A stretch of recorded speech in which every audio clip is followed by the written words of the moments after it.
Bonjour à tout le monde, ou encore bonsoir, ça dépend de l'heure à laquelle tu vas me suivre. Je suis vraiment ravie de venir encore aujourd'hui pour continuer la série de l'avertissement de Dieu à son peuple pour ses fêtes de fin d'année. J'ai déjà fait 2 vidéos par rapport à ça. Il y a une vidéo de la vision que j'avais vue. Il y a la partie 2, c'est quelque chose qui s'était passé le jour où j'avais reçu la vision du première partie. Et aujourd'hui, je vais vous partager certains avertissements que j'ai eus. C'était lorsque je prie pour ces fêtes de fin d'année. Il y a des choses que le Seigneur me montre, comme tout ce que l'ennemi est en train d'organiser pour anéantir les enfants de Dieu pendant ces fêtes de fin d'année. Nous allons prier, abandonner ce moment entre les saintes mains de Dieu. Éternel Dieu Tout-Puissant, je te dis merci pour ce moment précieux. Tu nous as encore donné pour venir dans ta présence. Éternel Dieu de gloire, tu m'as donné ce moment afin que je puisse partager ce que tu m'as mis à cœur, afin que je puisse partager ce que tu m'as montré, afin que je puisse partager toutes ces choses à ton peuple. Cher Saint-Esprit, permets-moi de dire les choses comme il faut. Que je ne puisse pas ajouter, que je ne puisse pas retrancher, que je ne puisse pas donner trop de commentaires pour faire bien, mais que je puisse passer le message comme il faut. Dispose les cœurs de celui qui va me suivre afin de prendre ce message au sérieux pour sa vie. Au nom de Jésus-Christ. Amen. Je te bénis, toi qui regardes parfois mes vidéos ou encore tout le temps. Toi qui s'est déjà abonné, sois béni. Et soyez encore plus bénis, vous qui partagez les vidéos. Vous savez, il y a des fois, on est lourd à partager certaines vidéos, mais nous oublions qu'il y a d'autres personnes qui ont besoin de suivre ce genre de choses. Si toi, tu t'es senti béni en toi, pourquoi ne pas bénir l'autre? Nous, on ne sait pas atteindre tout le monde. On donne ce que le Seigneur nous a donné. Toi qui regardes, tu peux partager à ceux dont tu connais qui peuvent avoir besoin de ce genre de message. Et je bénis tous ceux qui laissent des commentaires parce que vos commentaires sont très importants. Ça nous permet de voir, de comprendre et d'ajouter encore certaines choses. Vous savez, si même vous avez des questions, vous pouvez mettre les questions dans les commentaires. Ça va nous permettre de travailler encore plus pour être encore en communication avec vous à chaque instant. Je remercie le Seigneur pour ce moment et je vais maintenant vous partager ce que le Seigneur m'a montré pendant que je priais. Il y a un moment, je prie beaucoup plus pour les chrétiens et les païens, bien sûr, pour que le Seigneur leur fasse grâce de connaître Dieu et de se donner à Dieu. Mais moi, mes prières vont beaucoup plus vers les chrétiens qui sont chrétiens, mais qui ne marchent pas selon la volonté de Dieu. C'est très difficile de jeûner, de prier, d'aller, de faire des aumônes, de faire des dons, de donner des dîmes, des offrandes et autres que les chrétiens font pour espérer peut-être aller au ciel. Mais le problème, c'est que ce ne sont pas ces choses-là qui nous ouvrent les portes des cieux. Ce qui nous ouvre les portes des cieux, c'est l'obéissance à la parole de Dieu. Et vivre en communion avec le Saint-Esprit, faire ce que le Saint-Esprit nous demande de faire. C'est ça le secret. Mais il y a beaucoup de chrétiens. Une fois, j'étais dans un groupe de jeunes, on était en train de prier avant de commencer une réunion. Ce sont des choses que le Seigneur me montre pour des chrétiens. Oui, ça, ce n'est pas pour la fête de fin d'année, mais ça fait partie de la vie quotidienne des chrétiens. On priait avec ce groupe de jeunes. Ils étaient en train de dire, vous savez, vous connaissez la prière, cher Saint-Esprit, dirige-moi, cher Saint-Esprit, j'ai besoin de toi dans ma vie, seul je ne peux pas y arriver. Des prières souvent que beaucoup de gens font comme une récitation, mais qui ne viennent pas de leur cœur. Des prières qui se font comme des récitations. On connaît déjà que quand on prie le Saint-Esprit, on lui demande qu'il puisse nous aider, on lui demande qu'il puisse nous donner de la force, on lui demande qu'il puisse nous aider à nous en sortir par rapport à tout ce que nous avons et tout. On connaît déjà ce qu'on demande au Saint-Esprit. Mais le problème, c'est que beaucoup de gens demandent au Saint-Esprit. Quand le Saint-Esprit vient maintenant pour le faire dans leur vie, ils résistent toujours. Lorsque ces jeunes étaient en train de prier, je sentais mon cœur était en train de se serrer. Parce que parfois, c'est comme ça que le Seigneur m'utilise. Quand il n'aime pas quelque chose, c'est moi qui sens cette colère-là. Je peux sentir la colère sur une chose. Et je sens que cette colère, c'est pas moi. Mais pourquoi je suis en colère contre cette personne? Elle m'a rien fait. Et si je me concentre, c'est là que le Seigneur va me dire, c'est pas toi qui es en colère, c'est moi qui suis en colère. Dis-lui ça, je ne veux pas de ça dans sa vie. Pendant cette prière, moi je ne priais plus, j'avais la colère dans mon cœur, je sentais cette colère-là. Et j'ai commencé à demander au Seigneur, mais Seigneur, pourquoi je sens cette colère? Le Saint-Esprit me dit, ils sont tout le temps en train de me demander cette même prière. Que je puisse les conduire, que je puisse les aider, que je puisse leur conseiller, que je puisse leur diriger sur leur chemin. Mais quand je viens pour leur conduire, quand je leur conseille, quand je viens pour leur diriger, ils me résistent. Ils ne font jamais ce que moi je leur dis. Pendant qu'ils passent le temps à me le demander tout le temps. Et souvent, ils veulent que moi-même, je puisse descendre pour leur parler. Je peux envoyer quelqu'un leur parler, mais ils ont toujours tendance à se défendre, à défendre leur manière de vivre. Pendant que c'est eux qui m'ont demandé de venir leur conseiller sur leur façon de vivre et leur façon de faire certaines choses. Ça fait mal parfois lorsque tu es chrétien et que tu ne comprends vraiment pas comment fonctionne la vie chrétienne. Tu es chrétien, mais tu ne comprends vraiment pas comment tu dois marcher pour plaire à Dieu. Un chrétien n'a pas l'orgueil dans son cœur. Un chrétien a de l'obéissance.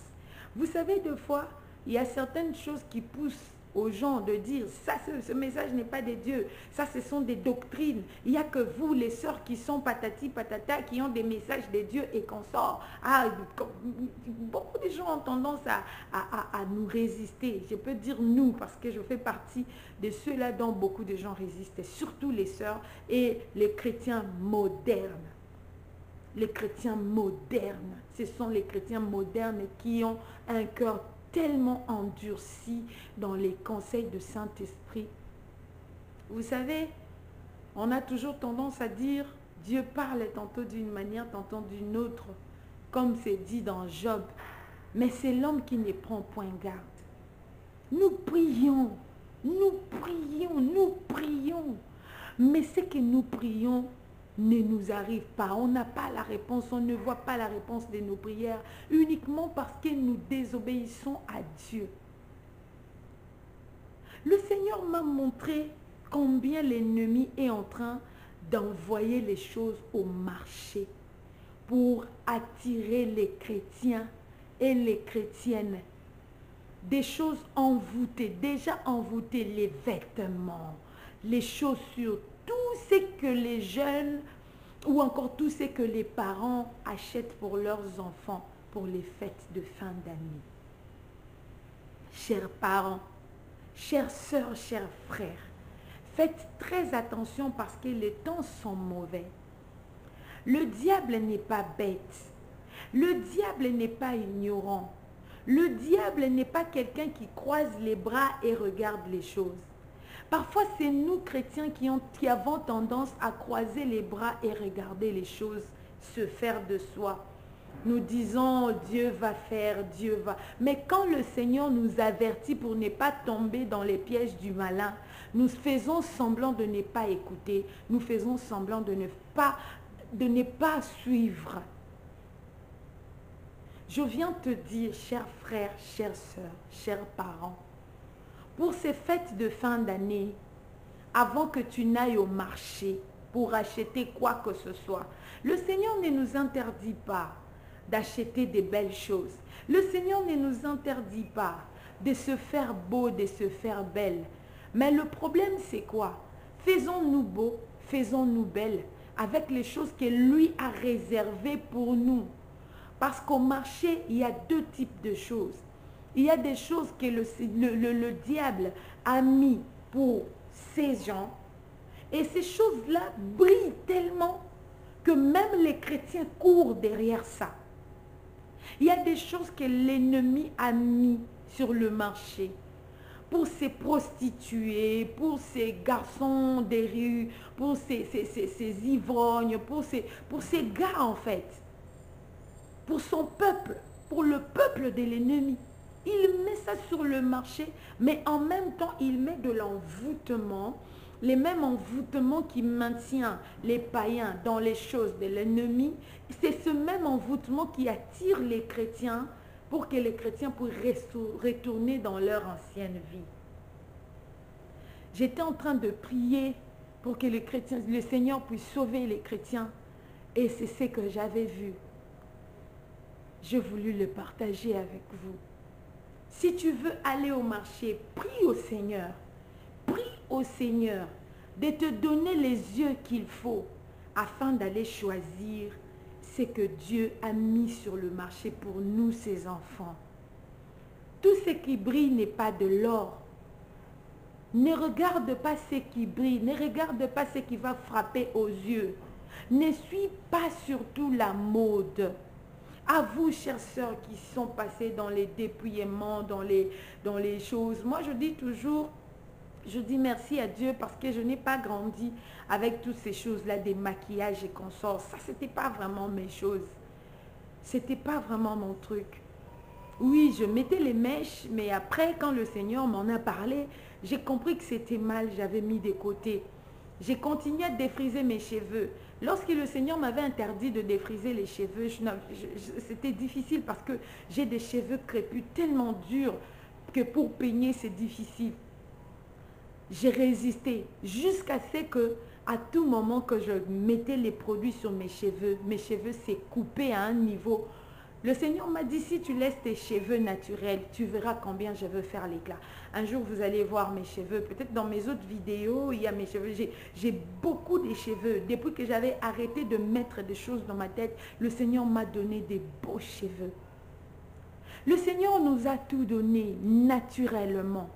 Mais le problème, c'est que nous, chrétiens, nous voulons toujours faire les choses pour ressembler en même temps au monde, pour ne pas être critiqué, et ressembler en même temps chrétien pour être un peu à l'équilibre. Il y a certaines choses qu'on ne fait pas l'équilibre avec.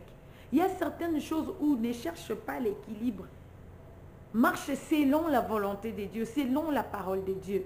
Entre vous et nous, parlons-en un peu. Si tu ne mets pas un nouveau vêtement le jour des fêtes, ça fait quoi? Si tes enfants ne mettent pas des nouveaux habits le jour de la fête, ça fait quoi? Parce que laisse-moi te dire, ce sont nous qui croyons que les réveillons, il faut fêter, il faut patati. De ce côté-là, Dieu n'est pas dedans. Dieu n'est pas dedans. Que tu fêtes, que tu ne fêtes pas, pour Dieu, ça ne lui dit absolument rien. Le plus important est que tu restes dans sa volonté. C'est ce qu'il veut. Et beaucoup de gens perdent tout ce qu'ils ont consacré dans l'année. Ils le perdent à cause d'une fête d'un seul jour. Les amis vont venir te chercher. Les amis vont venir t'emmener dans des choses que tu avais abandonnées il y a longtemps. Tu sais bien que l'alcool marche avec l'impudicité. Mais tu vas te laisser aller avec tes amis qui vont te faire boire de l'alcool. Tu vas devenir ivre et tu vas coucher avec une femme. Ça va te faire perdre tout ce que tu avais consacré pendant toute l'année.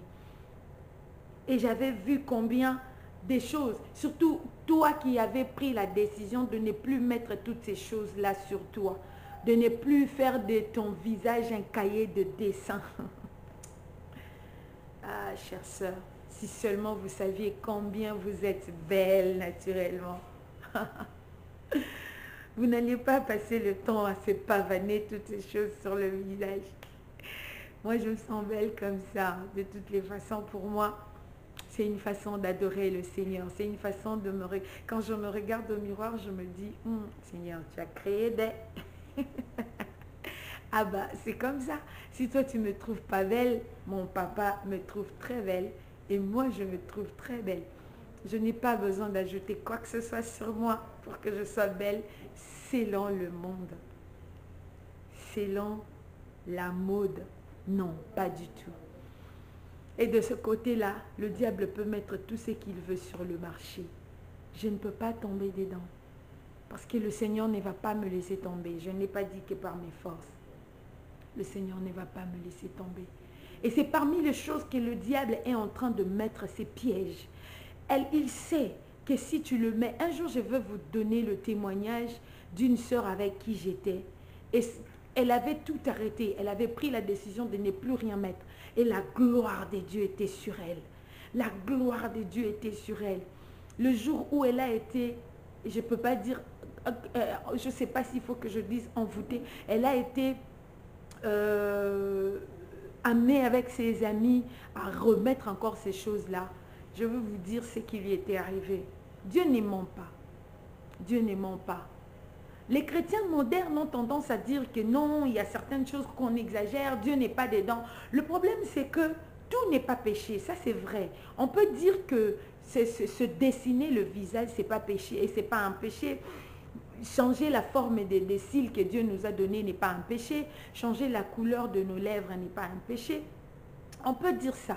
Mais le problème, c'est que le Seigneur connaît ce que le diable est en train de mettre dans ces choses-là.